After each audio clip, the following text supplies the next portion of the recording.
Hi, and you're watching Fuse TV. I'm here with Aaron Calvert, the famous hypnotist and mentalist. How are you? I'm great, thank you very much. How about yourself? I'm good, thanks. Great. So what was the process like in learning and acquiring those skills?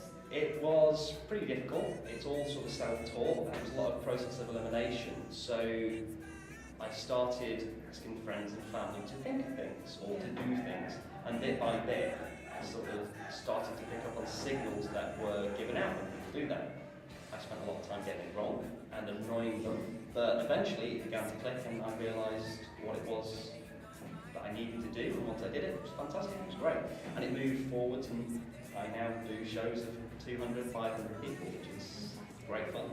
So what I'd like you to do is get in mind a location somewhere in the world for me. Now this can be anywhere you want, so somewhere you would love to go, somewhere you haven't been yet, and if money was no object, get that place in mind now. And just really visualise it. Visualise it in your head so it's written down, and visualise it there in front of you. Okay? Open your mouth slightly for me.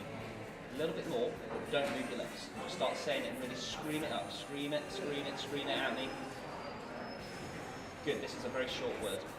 This is 2 syllables, I think. So I'm going to write this down for you guys and show you what I'm getting. Just keep it there for me.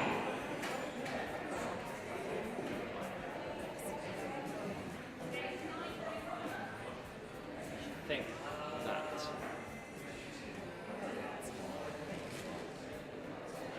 I committed to that, they now know what it is. Would you like to tell everyone for the first time, what was the place that you had in mind? Chose India.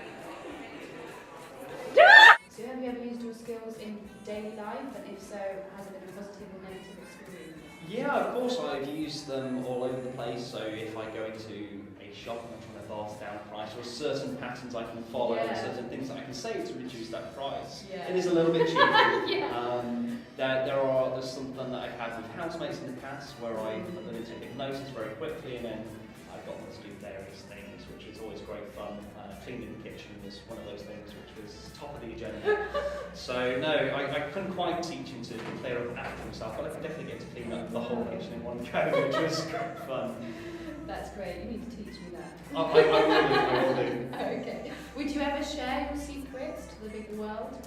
So, there's always this sort of connotation that there are secrets, and it's secrets without being exactly that. So it's not like a magic trick where there's a sleight of hand play catching out. If you watch and see how I achieve getting someone to make a certain decision, it almost becomes more interesting because you're seeing the lens that I go to in order to achieve that, and what I watch for, and it's really like, wow, I did not notice that, but that's how you do it. So it's almost more impressive knowing the methods behind what I'm doing on stage. And sometimes in the shows, I do share bits with the audience so that you can follow exactly what I'm doing. So here's the game. You've got a pound coin, right? Good.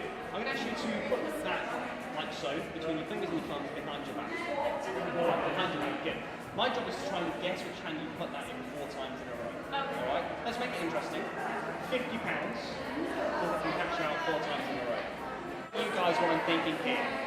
What most people tend to do, if they are right-handed and you are right-handed, yes, is tend to put it in the right hand first of all. So I'm going to say the right hand here, yes? Good?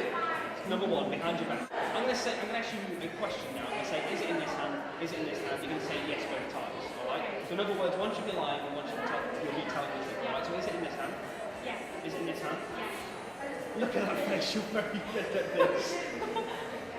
But I think it's probably in the first hand again. You kept it in the same hand to try and catch me out. Good. At this point, let's put the coin in the bottom hand because that's associated with guilt.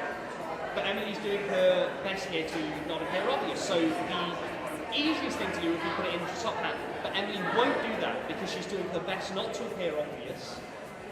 So in order not to appear obvious, she has to do the most obvious thing and put it in the bottom hand over here. So you're saying this hand here. Yes? Good. 3 of 4. Good. This one, of course, is the most difficult part to do. Alright?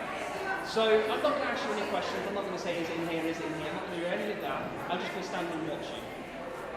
And that begins to get a little bit, that's not what I'm waiting for, but you're happy to do this. Yeah. Good. You look straight over at this hand. It tells you in this hand here. 4 times in a row, yes? Yeah. So what's the pipeline for the future? Well, there's a couple of different options. I graduate next year from my medical degree. From there, I move to either doing my foundation years, or more likely at the moment, what's going to happen is I'm taking a few years off, and I'm going to take mind games to a few different places, to starting hopefully maybe down to London, around the UK, and then see where that goes. If it goes over the States, I'll be absolutely ecstatic.